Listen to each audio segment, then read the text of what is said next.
O ano começou e o desafio da leitura continua.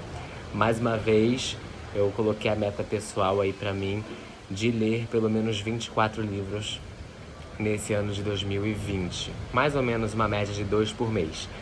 E, bem, janeiro, por enquanto meta batida, e esse é o primeiro vídeo que eu vou fazer para compartilhar com vocês sobre essa história aqui fantástica que muita gente conhece, que é o Mágico de Oz. Um livro que foi escrito em 1900, um clássico da literatura norte-americana e mundial, e que eu escolhi ler procurando livros assim clássicos que eu queria relembrar a história. E aí eu cheguei até ele em pesquisas, enfim. E é um livro muito assim fascinante, gostoso, fácil, folclórico, cheio de simbologias e que não é tão, vamos dizer assim, bobo e infantil assim se a gente lê nas entrelinhas. Mas é uma história deliciosa de ler porque realmente mostra assim, uma certa pureza, uma certa diversão, uma certa alegria nas alegorias dos personagens e na história. Bem, pra quem não lembra da história, ou assistiu só o filme, ou leu há muitos anos atrás, já acho que é um livro que vale a pena ler de novo. E o que se trata a história, né? A história, assim, basicamente, não vou dar um spoiler do final, mas ela começa com a garotinha principal do livro, que é a Dorothy, que vive numa casa com os tios, uma casinha pequena, tipo One PS, né? Um estúdio, vivendo uma vida cinza, monocromática, meio que vivendo num preto e branco. Esse é o primeiro cenário que a gente entende, que ela descreve essa vida dela. E aí vive ela, o tio, a tia e o cachorrinho Totó. Um belo dia, acontece alguma coisa e um ciclone aparece e ela vai parar em outro canto. Vai parar na terra mágica do Oz, que ela até então não sabe que terra é essa. E dentro dessa terra tem várias comunidades ali. E aí ela acaba, a casa dela, né, acaba caindo em cima de uma bruxa má. E aí todo mundo dessa comunidade acha que ela é tipo uma bruxa boa, que apareceu para livrar esses seres dessa bruxa má. Então a Dorothy já ganha aí assim um certo tom de popularidade e de reconhecimento dessas pessoas, desses seres para com ela. E aí ela ainda tá meio indecisa, sem entender o que tá acontecendo, onde é que ela tá, etc. E ela se vê sozinha nesse lugar. E o que ela mais quer é voltar pra casa, que é uma casinha lá nos Estados Unidos. E aí ela começa a falar, meu Deus, como é que eu vou fazer pra voltar pra casa? E as pessoas explicam pra ela que ela tá nessa terra, nesse mundo mágico, e que existe um tal mágico chamado Oz, que tem superpoderes e consegue fazer qualquer coisa virar realidade. Então ela fala, opa, então é o Oz, é o Mágico de Oz que vai fazer que eu possa voltar pra casa com os seus superpoderes. Então ela segue, então, numa busca para encontrar esse mágico.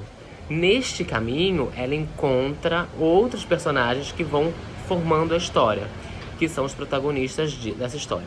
E aí os personagens estão aqui, ó, que é um mais fofo que o outro e um representando até fazendo links assim da nossa vida de hoje, questões nossas, tá?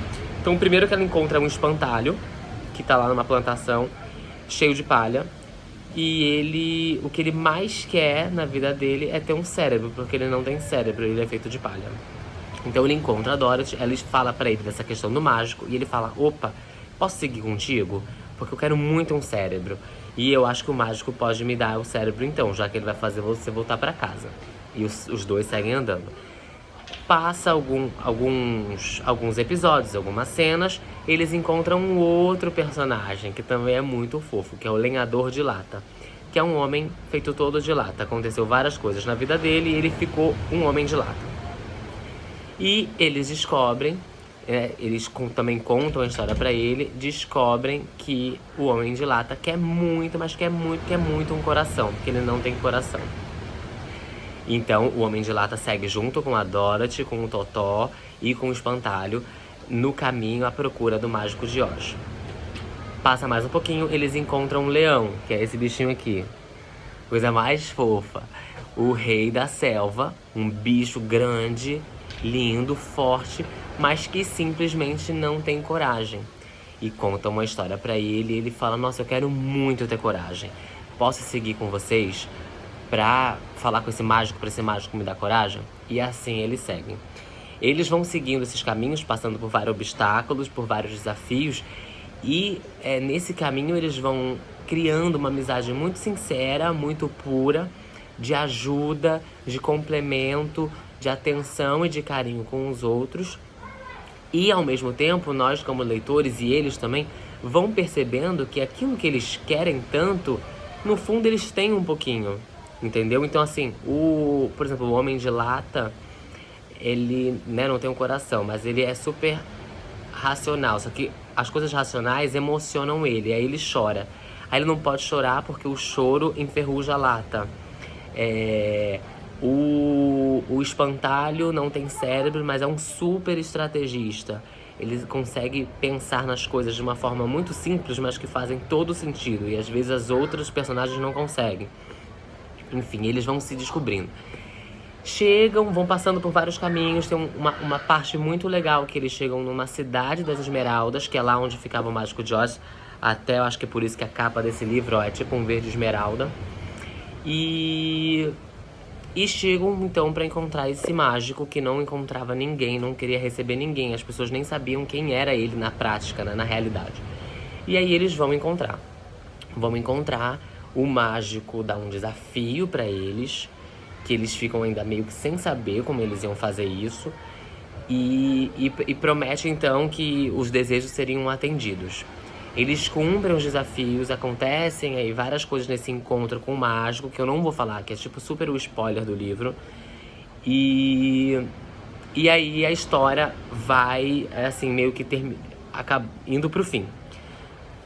O que acontece? O fim, na realidade, não tem fim. Depois eu fui descobrir que foram escritos mais 13 livros depois do Mágico de Oz. E a história meio que continua.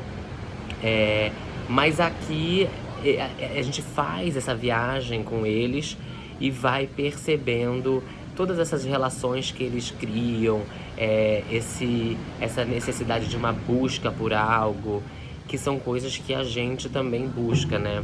Busca ter mais coração, busca ter mais coragem, busca ter mais sapiência, enfim. Então é muito legal. E acho que talvez por isso e por outras coisas, que são o que está escrito ali nas entrelinhas do livro, é que esse livro virou um classicaço do mundo. Essa questão, estava pensando aqui também, essa questão da Cidade das Esmeraldas, quando eles entram, que descreve que tudo é verde, o tapete é verde, a água é verde, a torneira é verde, as maçanetas são verdes, as pessoas são verdes, as roupas são verdes, as pedras são verdes, é tudo verde. Verde esmeralda. Só que as pessoas, quando chegam ali, elas são obrigadas a botar um óculos verde. Elas não podem tirar o óculos verde. E de uma forma, assim, super leve, a gente começa a pensar, cara, será que isso é uma cutucada, uma pitadinha de como a gente é influenciado com o óculos que a sociedade bota na gente, a gente mesmo bota, e a gente começa a enxergar as coisas tudo igual? E será que é tudo verde mesmo? E a gente começa a passar a acreditar nisso, né? E começa a falar que é tudo verde. E aí essa coisa vai crescendo. Será que esse mágico, ele era tão poderoso assim? Será que o espantalho precisa de um cérebro? O Homem de Lata precisa de um coração? O leão precisa de coragem? E no fim, a Dorothy, por mais que criasse todas essas amizades, estivessem num mundo lindo, colorido, cheia de amigos, ela quer voltar pra casa preto e branco e viver uma vida cinza? Aí a gente começa a pensar além da, vamos dizer assim, da prosa deliciosa e infantil. Várias reflexões do Mágico de Oz. Livro delicioso, gente. Fica a dica. E depois eu volto, que já tem mais 2 que eu terminei, mas eu não tive tempo pra parar pra dividir com vocês. Mas eu volto. Beijo.